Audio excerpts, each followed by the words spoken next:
Praise the Lord.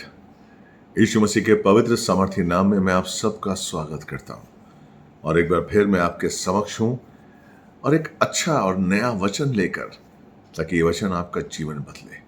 मैं विश्वास करता हूं परमेश्वर का हर वचन अद्भुत है और सिद्ध है। मेरे भाई मेरी बहन, जब हम उन वचनों को तल्लीनता के साथ सुनते हैं, जब हम उन वचनों को समझने की कोशिश करते हैं, तो परमेश्वर आपके जीवन में काम करता है। विश्वास करिए, परमेश्वर का हर वचन जीवित है। इसलिए मैं विभिन्न तरीके से विभिन्न विषयों को लेकर आपके सामने आता हूं, ताकि आपका जीवन और सुदृढ़ हो जाए, आपका जीवन और परिपक्व हो जाए, मजबूत हो जाए, ताकि आप हर क्षेत्र में, अपने जीवन के हर क्षेत्र में आप परमेश्वर के चरणों में, आप परमेश्वर के वचन के द्वारा सिद्ध होते जाएं, मजबूत होते जाएं। और जब यीशु मसीह बादलों पर सवार होकर आएगा हमको लेने के लिए, तो हम उसके साथ जाएं और हमारे अंदर वो विश्वास हो, हमारे अंदर वो आशा हो कि हम जाएंगे, संदेह ना हो। शैतान संदेह लेकर आता है, हमें संदेह नहीं रखना है। इसलिए हमारे अंदर संदेह नहीं होना चाहिए। हम यीशु के हैं और हमें यीशु के साथ जाना है और हमें वही जीवन जीना है। आज एक अद्भुत वचन मैं आपके लिए पढ़ूंगा, जिसे आप कई बार पढ़े होंगे, लेकिन मुझे इसका प्रकाशन परमेश्वर ने कल दिया, तो मैं आज आपके लिए इसको लेकर आया हूं। इब्रानियों 4:15। विश्वास करिए, इस वचन के द्वारा आपका जीवन बदलेगा। इसलिए ध्यान से अपनी कॉपी और पेन लेकर बैठिए, ताकि जो जो वचन मैं आज आपको बताने वाला हूं उसको ध्यान से सुनिए और समझने की कोशिश करिए। इब्रानियों हिब्रू 4:15। क्योंकि हमारा ऐसा महायाजक नहीं क्योंकि हमारा ऐसा महायाजक नहीं है जो हमारी निर्बलताओं में हमारे साथ दुखी न हो सके, जो हमारी निर्बलताओं में हमारे साथ दुखी ना हो सके, वरन वो सब बातों में हमारे समान परखा तो गया। आमीन। वो परखा गया, सब बातों में दुख सहे उसने, परीक्षाएं सही, हमारे समान परखा तो गया, लेकिन तो भी निष्पाप निकला। तो भी निष्पाप निकला। किसके बारे में बात हो रही है? यीशु मसीह के बारे में। क्या कहा है कि वो हमारी तरह परखा तो गया, परीक्षाओं में रहा, दुख सहे, परीक्षाएं उस पर आई, लेकिन वो निष्पाप निकला। अब यहां एक सवाल मेरे मन में आया, क्या वो पहले पापी था जो वो अब निष्पाप निकला? नहीं। बाइबल में इब्रानियों की पत्री में जो लेखक है वो क्या कहना चाहता है? वो ये कहना चाहता है कि परीक्षाएं हमें पाप में डाल सकती हैं। परीक्षाओं में अगर हम स्थिर नहीं रहेंगे, परीक्षाओं में अगर हम आनंदित नहीं रहेंगे, परीक्षाओं में अगर हम परमेश्वर के मन को, परमेश्वर की योजनाओं को नहीं जानेंगे, तो हमारा विश्वास कमजोर हो जाता है, हम पीछे हट जाते हैं, हम परमेश्वर को ही दोषी कहना शुरू कर देते हैं, हमारी हिम्मत टूट जाती है, हम शैतान की बातें करने लगते हैं, हम शैतान का सहारा लेने की कोशिश करते हैं और हम पाप में पड़ जाते हैं। लेकिन यीशु मसीह ने ऐसा नहीं किया। उसने दुख सहे, सताव सहा, कलेश सहे, लेकिन वो निष्पापी रहा। क्यों? क्योंकि वो परमेश्वर की योजना को जानता था। वो जानता था कि उसके जीवन में जो कुछ भी हो रहा है किसकी ओर से हो रहा है? परमेश्वर की ओर से हो रहा है। वो जानता था कि उसके जीवन में करने वाला कौन है? परमेश्वर। इसलिए वो हमेशा, यीशु मसीह परमेश्वर की इच्छाओं पर ही चलता था। वो जानता था अंत तक। अगर आप देखेंगे गतसमनी के समय में जब उसने प्रार्थना की परमेश्वर से, उसने कहा कि ये प्याला मेरे सामने से हटा ले पिता, और अगर नहीं तो तेरी इच्छा पूरी हो, मेरी इच्छा पूरी ना हो। ये उसका आधार था। इसलिए वो निष्पापी निकला, क्योंकि वो हमेशा अपने जीवन में परमेश्वर की ही इच्छा पूरी करना चाहता था। हमारा उद्देश्य क्या है? हम कौन हैं? हम क्यों पाप में पड़ जाते हैं? हम क्यों कमजोर हो जाते हैं? हमारा विश्वास क्यों कमजोर हो जाता है? हम क्यों दोष देने लग जाते हैं? हम क्यों भटक जाते हैं? क्यों? क्योंकि हम ये नहीं जानते कि हमारे जीवन में जो परीक्षाएं चल रही हैं, ये परमेश्वर की योजना का हिस्सा है। मेरे भाई मेरी बहन, ये समझ लीजिए कि एक मसीह जीवन, जब आप मसीह जीवन में आए, जब आपका उद्धार हुआ, जब आपने बपतिस्मा लिया, पवित्र आत्मा आपके अंदर आया, आप अपने नहीं हैं। ये याद रख लीजिए, आप किसके बन गए हैं? परमेश्वर के। यीशु के लहू ने आपको खरीद लिया है, आप अपने नहीं हैं। पहला कुरिन्थियों 6:19 कहता है साफ साफ कि तुम परमेश्वर का मंदिर हो, पवित्र आत्मा तुम में वास करता है, लेकिन तुम अपने नहीं हो। हम अपने नहीं हैं। ये समझकर सबसे बड़ी भूल हम यही करते हैं कि हम मसीह होने के बाद भी अपनी जिंदगी जीने की कोशिश करते हैं। हम जो परीक्षाएं हमारे ऊपर आती हैं, हम उन्हें अपना समझ लेते हैं और हम अपने तरीके से उसको ठीक करने की कोशिश करते हैं, उसको सॉल्व करने की कोशिश करते हैं, लेकिन नहीं होती हैं। इसलिए मायूस हो जाते हैं, इसलिए दुखी हो जाते हैं, इसलिए कलेश में आ जाते हैं, इसलिए हम दोष देते हैं, इसलिए हमारा विश्वास कमजोर हो जाता है और हम पाप कर बैठते हैं। मेरे भाई मेरी बहन, ये जो मेरा जीवन है, जो परमेश्वर ने दिया है, जो यीशु के बलिदान के द्वारा मुझे बहुत ही बहुमूल्य तरीके से मुझे मिला है, वो जीवन परमेश्वर का है, अब मेरा नहीं है। इसलिए मुझे इस जीवन में जो भी घटित हो रहा है वो सोचना है, समझना है कि ये परमेश्वर से संबंधित है। Praise the Lord. इसलिए बाइबल का वचन जानना बहुत जरूरी है, परमेश्वर के मन को जानना बहुत जरूरी है, परमेश्वर की योजनाओं को जानना बहुत जरूरी है, तभी हम अपने जीवन को जी पाएंगे। इसलिए याकूब की पत्री 1:2 और 3 कहता है कि जब भी तुम किसी परीक्षा में पढ़ो, जब भी तुम किसी विभिन्न परीक्षाओं में पढ़ो बेटा, हे मेरे भाइयों, हे मेरे भाइयों, जब तुम नाना प्रकार की परीक्षाओं में पढ़ो, जब तुम विभिन्न परीक्षाओं में पढ़ो, तो इसको पूरे आनंद की बात समझो। आमीन। यानी कि याकूब यहां बता रहा है कि परीक्षाएं तो आपके जीवन में आएंगी। हे मेरे भाइयों, जब भी तुम विभिन्न, और परीक्षाएं भी भिन्न भिन्न तरीके की आएंगी, भिन्न भिन्न स्तर पर, भिन्न भिन्न एज पर, भिन्न भिन्न क्षेत्र में भिन्न भिन्न तरीके की परीक्षाएं आएंगी। तो क्या कह रहा है कि जब भी तुम विभिन्न परीक्षाओं में पढ़ो तो इसे आनंद की बात समझो। अब सोचिए इसमें आनंद कैसा है, कैसा आनंद? किसी के जीवन में अगर परीक्षाएं आती हैं तो उसके जीवन में आनंद आता है? हाँ, उनके जीवन में आनंद आता है जो समझते हैं कि ये परीक्षाएं मुझे कहां लेकर जाएंगी।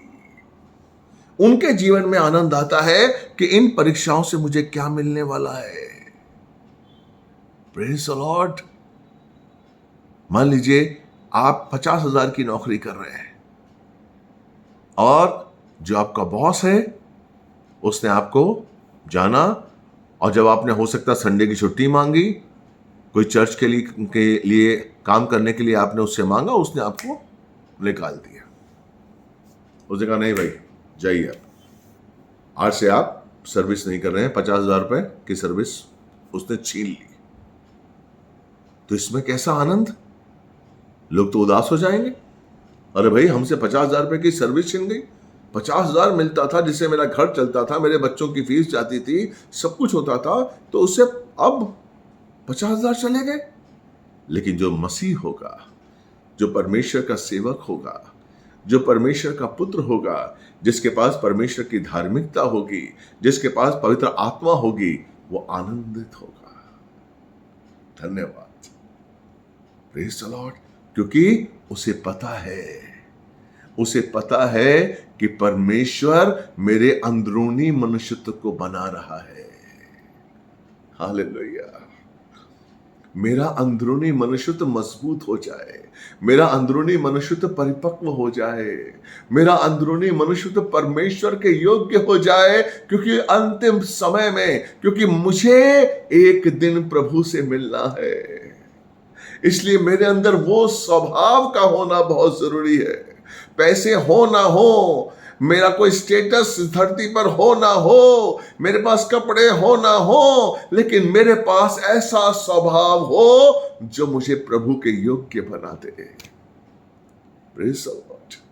वो स्वभाव का होना जरूरी है।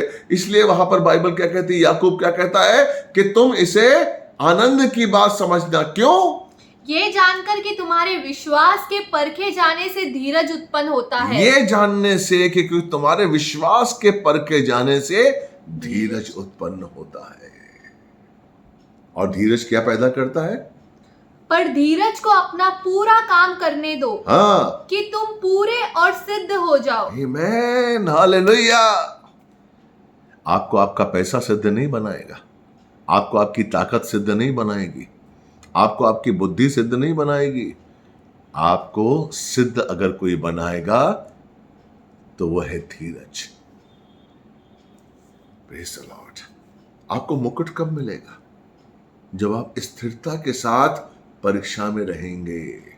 इसलिए याकूब की पत्री, इसी की पत्री 1:12 में लिखा हुआ है कि धन्य है वो लोग जो परीक्षा में स्थिर रहते हैं। पढ़िए बेटा। धन्य है वो मनुष्य जो परीक्षा में स्थिर रहता है, क्योंकि वो खरा निकलकर जीवन का वो मुकुट पाएगा जिसकी प्रतिज्ञा प्रभु ने अपने प्रेम करने वालों से की है। आमीन। यानी कि परमेश्वर ने प्रतिज्ञा की है कि जो मुझसे प्रेम करते हैं, जो मेरे प्रेम में बने रहते हैं, उनको मैं मुकुट दूंगा। लेकिन वो मुकुट कब मिलेगा? किसे मिलेगा? जो परीक्षाओं में स्थिर रहेगा। धन्य है वो जो परीक्षा में स्थिर है। धन्य वो नहीं है जो 50,000 की नौकरी कर रहा है। धन्य वो नहीं है जिसके पास दर्जनों मकान है। धन्य वो नहीं है जिसकी लॉटरी निकली, जिसके पास गाड़ियां हैं। धन्य वो है जो परीक्षा में स्थिर रहता है, क्योंकि परमेश्वर ने अपनी आत्मा हमें दी इसके लिए है ताकि हमारा अंदरूनी मनुष्यत्व मजबूत हो जाए। इसलिए पौलुस ने प्रार्थना कही है। इफिसियों 3 का अगर हम पढ़ेंगे 15, 16, 17, 18, तो उसमें पौलुस ने कहा है कि तुम प्रार्थना करो कि तुम्हारा अंदरूनी मनुष्यत्व मजबूत हो जाए। हमें कुछ मांगने के लिए प्रार्थना नहीं करनी है। पौलुस ने हमें कोई ऐसी प्रार्थना नहीं सिखाई जिसमें उसमें लिखा है कि मैं धनी बन जाऊं, मुझे नौकरी मिल जाए। पौलुस क्या कहता है? पढ़िए बेटा। कि वो अपनी महिमा के धन के अनुसार, कि वो परमेश्वर अपनी महिमा के धन के अनुसार तुम्हें यह दान दे। तुम्हें ये दान दे। दान ऊपर से आता है। हालेलुया। दान दे कि तुम उसके आत्मा से अपने भीतरी मनुष्यत्व में सामर्थ पाकर बलवंत होते जाओ। आमीन। पौलुस कहता है कि परमेश्वर से प्रार्थना करो कि वो तुम्हें दान दे, कि वो अपनी आत्मा के द्वारा हमारे अंदरूनी मनुष्यत्व को बलवंत कर सके। अगर हमारा अंदरूनी मनुष्यत्व बलवंत हो गया ना मेरे भाई, तो हर परीक्षा मुझे मुकुट देगी। हर परीक्षा में मैं आनंदित रहूंगा। फिर शैतान हमारे जीवन में कोई भी गड़बड़ी नहीं कर सकता है। फिर शैतान हमें कभी भी नहीं डरा सकता है, क्योंकि मेरा अंदरूनी मनुष्यत्व मजबूत है। पता है, मेरा अंदरूनी मनुष्यत्व जब मजबूत हो जाएगा, इससे आगे पढ़िए, तो क्या होगा? और विश्वास के द्वारा मसीह तुम्हारे हृदय में बसे। हाँ, जब अंदरूनी मनुष्यत्व मजबूत होगा तो विश्वास के द्वारा मसीह मेरे हृदय में बसेगा। और प्रेम की नींव डालकर मैं जान पाऊंगा कि परमेश्वर की ऊंचाई, लंबाई, गहराई, चौड़ाई कितनी है। मैं यीशु मसीह के उस प्यार को जान पाऊंगा जो ज्ञान से परे है, और परमेश्वर की परिपूर्णता से भर जाऊंगा। आमीन। जब मैं अंदरूनी मनुष्यत्व मेरा मजबूत होगा, आप समझिए, आपके पास वो दौलत देना चाहता है प्रभु। जब आप अंदरूनी मनुष्यत्व से मजबूत होंगे, तब आप विश्वास के द्वारा यीशु मसीह को अपने साथ रखेंगे। आप उस परमेश्वर को जो सर्वशक्तिमान है, जो एल एलोही है, जिसकी कोई सीमा नहीं है, जिसको कोई नाप नहीं सका, जिसको कोई जांच नहीं सका, अगर आप अंदरूनी मनुष्यत्व में मजबूत हो जाएंगे तो आप उसकी लंबाई, चौड़ाई, गहराई और ऊंचाई को जान पाएंगे। यीशु मसीह का वो प्यार जो ज्ञान से परे है। Praise the Lord. कभी आपने उसके प्यार को जानने की कोशिश की है? यीशु मसीह के प्यार को, कि वो मेरे और आपके लिए क्रूस पर चढ़ गया। उसने कोई पाप नहीं किया था, उसने पाप को देखा भी नहीं था, वो पाप से अनजान था। वो पाप से अनजान था और परमेश्वर ने उसको पाप ठहरा दिया, और वो पाप बन गया। किसके लिए? हमारे लिए, ताकि हम पवित्रता हासिल कर लें, ताकि हम पवित्रता हासिल करके पवित्र हो जाएं। वो हमारे लिए पाप बन गया। Praise the Lord. ये है उसका प्रेम। जो हमारे ज्ञान से परे है, क्योंकि हमने कभी ऐसा सुना ही नहीं, हमने कभी ऐसा देखा ही नहीं। कोई प्यार करने वाला ऐसा प्यार कर सकता है?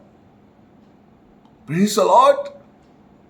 इसलिए मेरे भाई, मेरी बहन, जब हमारा अंदरूनी मनुष्यत्व मजबूत होगा, तब हम उस प्रेम को जान पाएंगे, तब हम उसकी संपूर्णता के साथ रह पाएंगे, तब हम उसकी परिपूर्णता में एक हो पाएंगे। इसलिए पौलुस कहता है कि उसके आत्मा के द्वारा अपने अंदरूनी मनुष्यत्व को मजबूत करो। Praise the Lord. इसीलिए परीक्षाओं में स्थिर होना, परीक्षाओं में, नाना प्रकार की परीक्षाओं में आनंद मनाना हमारे लिए जरूरी है, क्योंकि हम जो जीवन जीने वाले हैं, या हम जो जी रहे हैं जीवन, वो आम हमारा नहीं है। मैंने जैसे आपसे कहा है कि आप परीक्षाओं में दुखी क्यों हो जाते हैं, आप परीक्षाओं में डर क्यों जाते हैं, क्योंकि आप उन परीक्षाओं में वो जीवन जीते हैं जो आप जी चुके हैं। दूसरा कुरिन्थियन 5:15 क्या कहता है कि हमें किस तरीके का जीवन जीना है? 2 कुरिन्थियन 5:15, और वो इस निमित्त सबके लिए मरा। वो मरा कौन? यीशु मसीह सबके लिए मरा, कि जो जीवित है हाँ, वे आगे को अपने लिए न जिए, कि जो हम लोग जीवित हैं आगे को अपने लिए ना जिए, परंतु उसके लिए हाँ, जो उनके लिए मरा हाँ। और फिर जी उठा। Praise the Lord. आगे को हम अपने लिए ना जिए। हम परीक्षाओं में क्यों डर जाते हैं? क्योंकि हम अपने लिए जी रहे हैं। हम परीक्षाओं में क्यों दोष लगाते हैं परमेश्वर पर? क्योंकि हम अपने लिए जी रहे हैं। लेकिन यहां पर क्या कहता है कि जो यीशु मसीह जो मेरे लिए मरा, मर के जिंदा हो गया, अब मुझे अपने लिए नहीं जीना है, मुझे उसके लिए जीना है जो मेरे लिए मरा और मर के जिंदा हो गया। Praise the Lord. इसलिए जब भी कोई परीक्षाएं मेरे जीवन में आए, मुझे आनंद के संग उसको स्वीकार करना है, ताकि वो परीक्षाएं नहीं है, वो परमेश्वर की योजनाएं हैं। परमेश्वर मुझे बना रहा है, परमेश्वर मुझे परिपक्व कर रहा है, मजबूत कर रहा है, मेरे आत्मिक, मेरे अंदरूनी मनुष्यत्व को मजबूत कर रहा है। और वो चाहता है कि जब मैं मजबूत हो जाऊं, तब मैं परमेश्वर के और करीब आऊं, तब मैं परमेश्वर को और जानूं। यूसुफ के बारे में आपने जाना है। यूसुफ 17 साल का लड़का, याकूब का बेटा, राहेल का बेटा, जिसको 17 साल का था, उसको सपने आते थे। परमेश्वर सपनों के द्वारा उससे बात करता था, और सपनों के द्वारा परमेश्वर ने बताया था कि चांद और सितारे तेरे कदमों को चूमेंगे। और एक दिन क्या होता है? ईर्ष्या की वजह से उसके भाई, 11 भाई उसको बेच देते हैं। मिस्र में आ जाता है। मिस्र में पोतीफर के घर में काम करने लगता है, एक गुलाम की तरह रहने लगता है। आप जानते हैं कि उसने कभी भी दोष नहीं दिया। उसने कहीं भी अकेले में बैठ के प्रार्थना नहीं की कि परमेश्वर ये क्या किया तूने मुझसे, मैंने क्या गलती की, मैं तो तेरा चहेता बच्चा था। नहीं दी। वो अपने काम में लगा रहा, वो काम में लगा रहा और आनंद के साथ, धन्यवाद के संग काम करता रहा। पोतीफर की पत्नी ने उस पर इल्जाम लगाया, उसे जेल भेज दिया।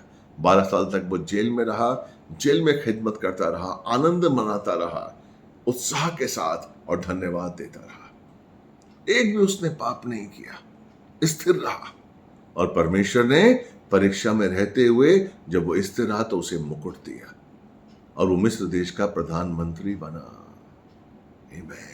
और उसके बाद भी जब वो अपने भाइयों से मिलता है उत्पत्ति 45 में, तो वो कहता है, हे मेरे भाइयों, तुम खुद पर दोष मत दो।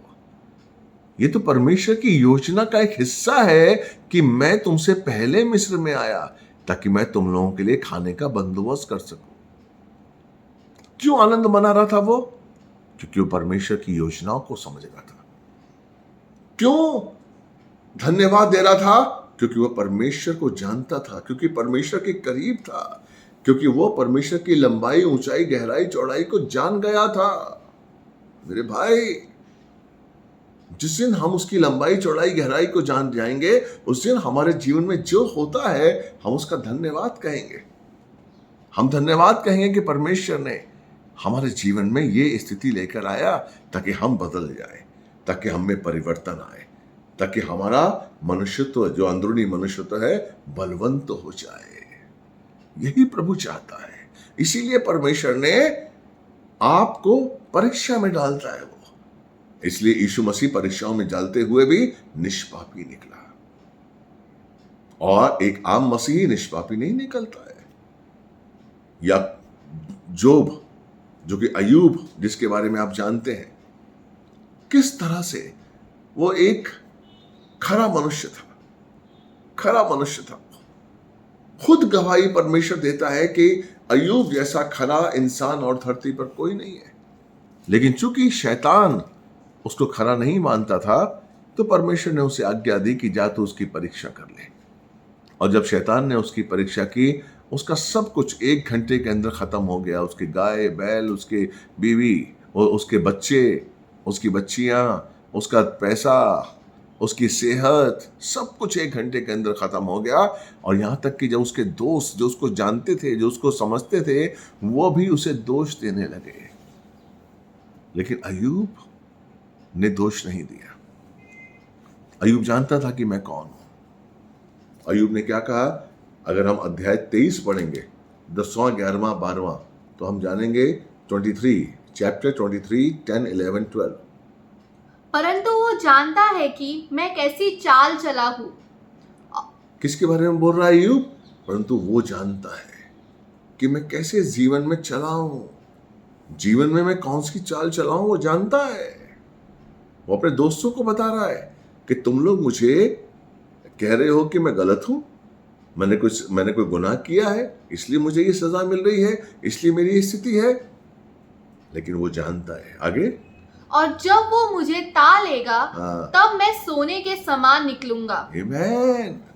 कॉन्फिडेंस, अय्यूब का कॉन्फिडेंस कि जब वो मुझे ता लेगा, जब वो मेरी परीक्षा कर लेगा, जब वो मुझे जान लेगा, तो मैं सोने की तरह निकलूंगा।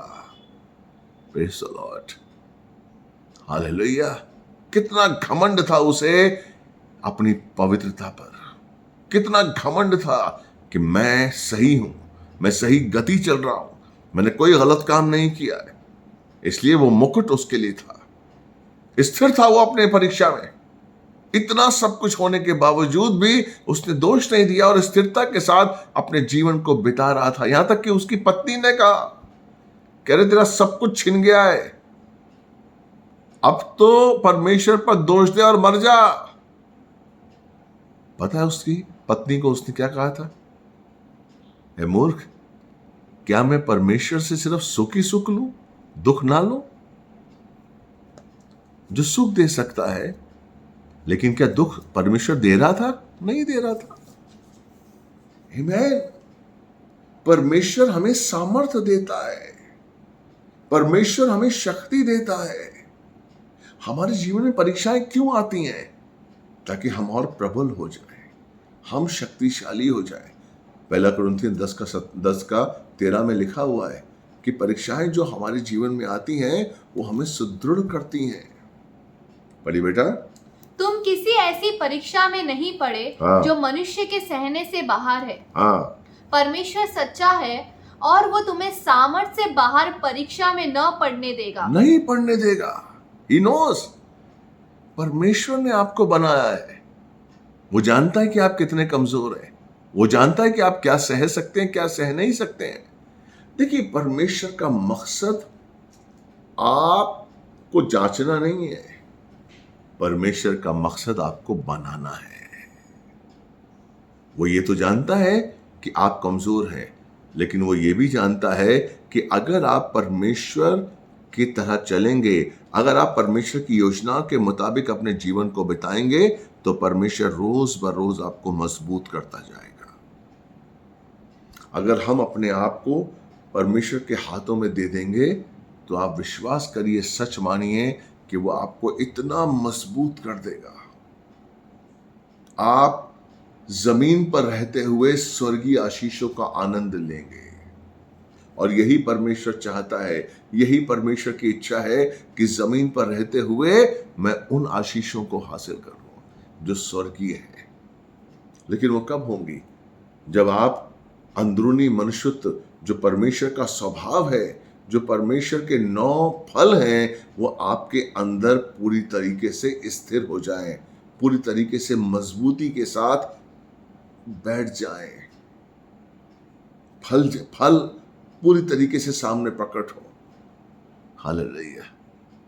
इसलिए यीशु मसीह के अंदर 9 फल थे, इसलिए वो संकट में पड़े, कलेशों में पड़े, लोगों ने पथराव भी करना चाहा उन्हें, शैतान ने परीक्षाएं की यीशु मसीह की, लेकिन वो निष्पापी निकले, बिकॉज ही नोस वो कौन है।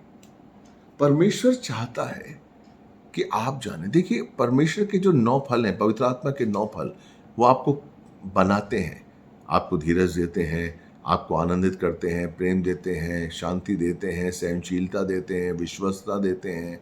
Praise the Lord. आपके अंदर 9 फल, संयम, धीरज, ये सारे 9 फल क्यों लेके आता है? परमेश्वर आपको क्यों देता है? ताकि आप परमेश्वर को जान सकें और साथ ही साथ आप अपनी शक्ति को भी पहचानें।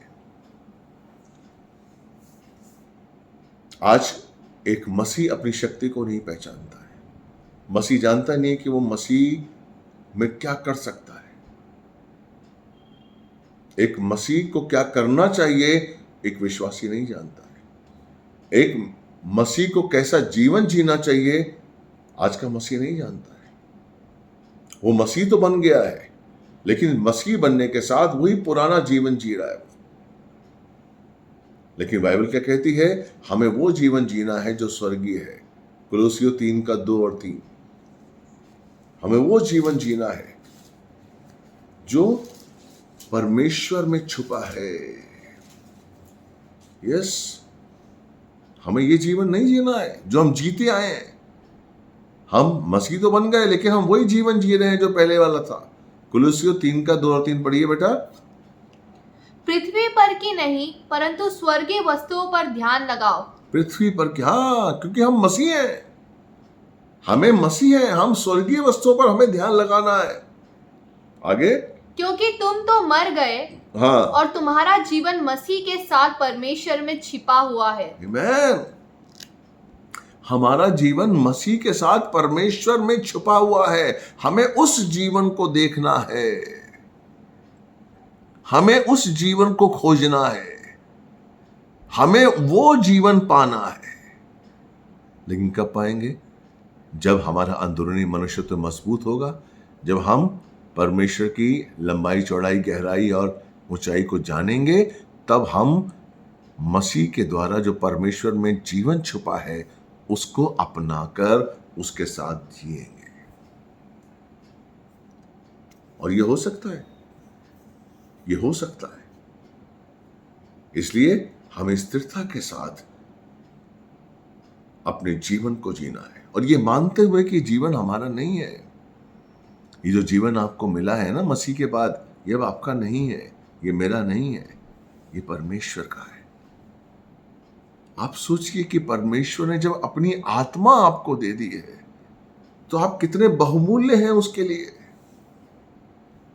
अपनी आत्मा परमेश्वर ने आपको दे दी है ताकि वो आपके अंदर एक नए मनुष्यत्व को, आपके अंदरूनी मनुष्यत्व को बलवंत करे।